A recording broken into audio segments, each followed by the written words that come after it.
Hello दोस्तों, FMCG company Godrej consumer की बात करेंगे।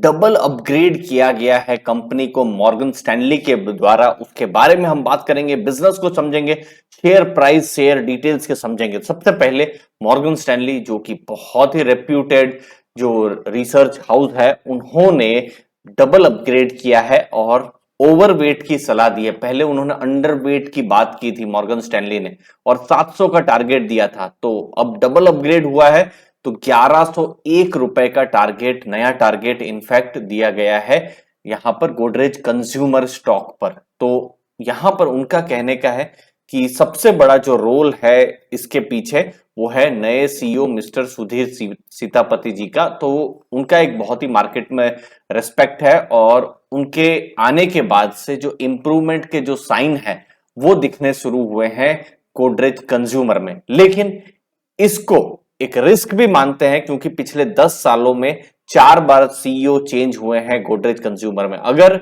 ये सीईओ चेंज होते हैं, ठीक है ना, तो फिर ये रिस्क हो जाएगा। जो अभी बेस्ट पॉसिबल केस यही है कंपनी के लिए कि मिस्टर सीतापति अभी सीईओ रहे। और दूसरी चीज उन्होंने ये कही है कि जो कंपनी का जो वैल्यूएशन डिस्काउंट है, अगर आप कंपेयर करेंगे एचयूएल के साथ, तो 5 ईयर्स में 24% का ये वैल्यूएशन डिस्काउंट है। इनफैक्ट एफएमसीजी जो इंडेक्स है उसको भी स्टॉक ने पिछले 5 सालों में अंडर परफॉर्म किया हुआ है। तो कहीं ना कहीं उनको वैल्यू दिख रही है और 1101 का टारगेट दिया हुआ है। अब देखिए यहां पर अच्छा खराब हम लोग सब कुछ डिस्कस करने वाले हैं वीडियो में। तो 3 सालों में अगर आप सेल्स ग्रोथ देखेंगे, सीएजीआर अगर रेट देखेंगे तो 10% का है, ठीक है। अब यहां पर इंडिया का बिजनेस है, इंडोनेशिया का बिजनेस है, अफ्रीका का और जो दूसरे यूएस से रिलेटेड जो है बिजनेस, सबको हम लोग यहां पर समझने वाले हैं। तो भारत में जो बिजनेस है वो 12% के हिसाब से ग्रो हुआ है। फिर अफ्रीका, यूएस, मिडल ईस्ट में 12% के हिसाब से और 3 सालों में 11% यहां पर ग्रो हुआ है, ठीक है। लैटिन अमेरिका में 28% ग्रो हुआ है, लेकिन इंडोनेशिया में ये डी ग्रो हुआ है। दूसरी चीज, कंपनी का जब रिजल्ट्स आए थे तो उसके बाद, ठीक है, जो सबसे बड़ा जो कंसर्न था, जो एक्सपेक्टेड भी था, वो था मार्जिन्स को लेकर। क्योंकि इन्फ्लेशन है, इन्फ्लेशन के कारण हमने क्वार्टर 1 में बड़ा ट्रेंड देखा कि कंपनियों के जो मार्जिन्स हैं वो कम हो रहे हैं। तो आप यहां नीचे देख सकते हैं एबिटा मार्जिन 17.2% थे, जो कि 13% का ये डी ग्रोथ हुआ था दोस्तों, ठीक है। तो 420 बेसिस पॉइंट मतलब 4.2% के जो मार्जिन्स है वो डी ग्रो किए हुए थे, ठीक है। आप यहां पर प्रॉफिट्स के भी नंबर्स देख सकते हैं। पिछले साल अप्रैल से जून उन्होंने जो प्रॉफिट किए थे 414 करोड़ का किया था, लेकिन इस बार 345 करोड़ का। तो प्रॉफिट भी कम हुए हैं। बहुत बड़ा रीजन है मार्जिन्स का, रीजन है दोस्तों। अब कहां पर कैसा बिजनेस हो रहा है, तो जैसे इंडिया है, इंडिया में 1814 करोड़ का सेल्स हुआ है। तो टोटल अगर आप सेल्स देखेंगे 3000 करोड़ से थोड़ा सा ऊपर है। मतलब इंडिया, अगर इंडिया की अगर आप मार्केट को देखें तो भारत ही 60% का सेल्स या जो रेवेन्यू है वो लाता है कंपनी के लिए, ठीक है। फिर 376 करोड़ इंडोनेशिया से उन्होंने सेल्स किया है, लेकिन ये डी ग्रो हुआ है, year on year D grow हुआ है। फिर जो बहुत ग्रो कर रहा है इंडिया के अलावा वो है अफ्रीका की मार्केट, यूएस की मार्केट और मिडल ईस्ट की मार्केट। 779 करोड़ का सेल्स उन्होंने किया हुआ है। मतलब अभी आप देखेंगे लगभग 25% का जो बिजनेस है, ठीक है, वो अफ्रीका और इन सब जगह से आ रहा है, जो कि स्ट्रांग यहां पर जा रहे थे। मतलब India, Africa, US, middle east strong कर रहे हैं। फिर लैटिन अमेरिका और सार्क के जो देश हैं वहां से 151 करोड़ का यहां पर सेल्स हुआ है, वो भी थोड़ा सा डीग्रो हुआ है। शेयर प्राइस आप देखेंगे 25 पॉइंट ऊपर है, लगभग 3% शेयर ऊपर बंद हुआ है जब आप 16 अगस्त की बात करेंगे, क्योंकि ये मॉर्गन स्टैनली की रिपोर्ट आई थी। इनफैक्ट आप देखिए 950 को ये स्टॉक 935 936 के आसपास भी देखने को मिला था, लेकिन उसके बाद फिर जैसे जैसे ट्रेडिंग सेशन ऊपर नीचे होता गया तो ये जो स्टॉक है फिर नीचे जाता हुआ। तो बहुत ही पॉजिटिव मोमेंटम इनिशियली स्टॉक को मिला था। आप पी रेशियो देखेंगे 50 के आसपास है, आपको थोड़ा ज्यादा लग सकता है, लेकिन एफएमसीजी कंपनीज को ये प्रीमियम वैल्यूएशन एक्चुअली में मिला ही हुआ है। कंपनी लार्ज कैप की कंपनी है, 88,000 करोड़ का उनको मार्केट कैप है। और यहां पर अगर टोटल की जो 100 कंपनीज हैं उसमें उनका नाम आता है।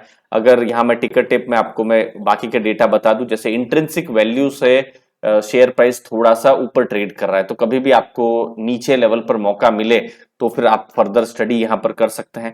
एफडी से ज्यादा उन्होंने रिटर्न दिए हुए हैं। डिविडेंड के लिए बहुत ज्यादा कंपनी नहीं जानी जाती है जब हम गोदरेज कंज्यूमर की बात कर रहे हैं। बाकी प्रो में हम लोग और कुछ डेटा देख लेते हैं।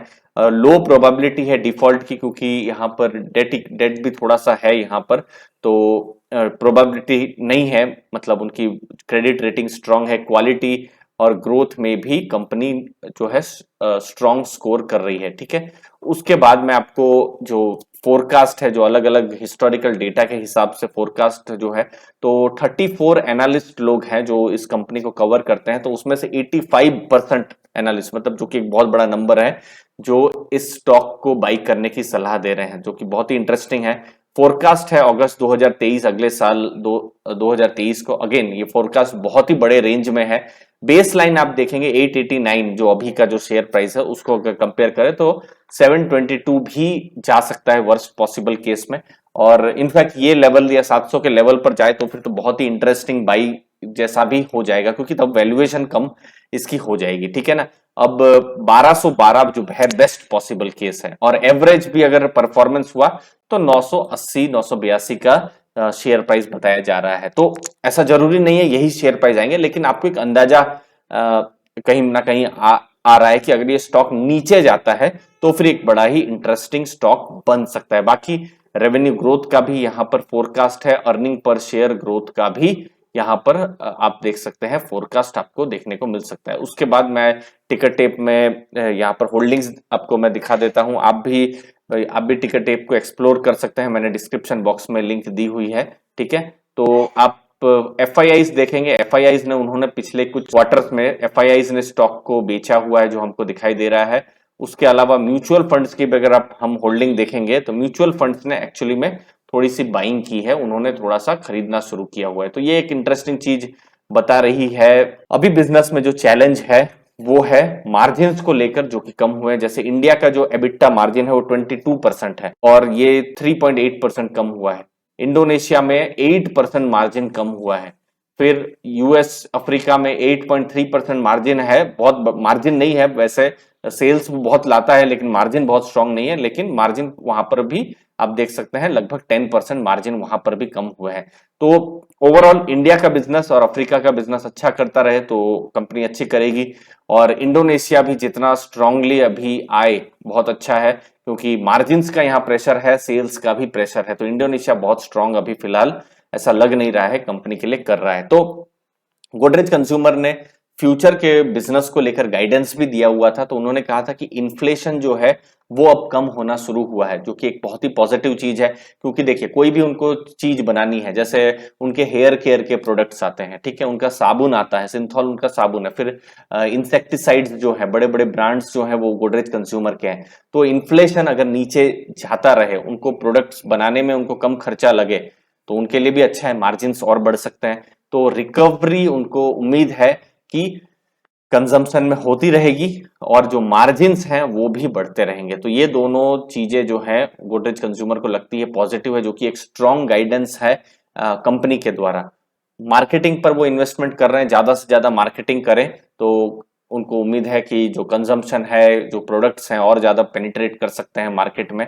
उसके अलावा उन्होंने मार्केट शेयर भी कुछ प्रोडक्ट्स में 90% कैटेगरीज में मार्केट शेयर भी उन्होंने गेन किया हुआ है। डेट टू इक्विटी भी उनकी स्ट्रांगली डाउन हो रही है। ये सब कुछ पॉजिटिव चीज है। बाकी इंडोनेशिया अभी फिलहाल वीक है, जो हमने देखा सेल्स में और मार्जिन्स में अभी थोड़ा स्ट्रगल करता हुआ नजर आ रहा है। गोदरेज कंज्यूमर का किस हिसाब से बिजनेस आता है, फिलहाल डबल अपग्रेड हुआ है मॉर्गन स्टैनली की तरफ से, तो डिटेल्स आती रहेगी, हम आपको बताते रहेंगे। फिलहाल फिर भी थोड़ा सा महंगा है स्टॉक, लेकिन अगर अच्छा खासा अगर मीनिंगफुल करेक्शन आता है तो फिर बहुत ही इंटरेस्टिंग लेवल हो सकता है गोदरेज कंज्यूमर। हम आपको बताते रहेंगे डिटेल्स। आपने अपना समय दिया उसके लिए बहुत बहुत धन्यवाद। थैंक यू दोस्तों।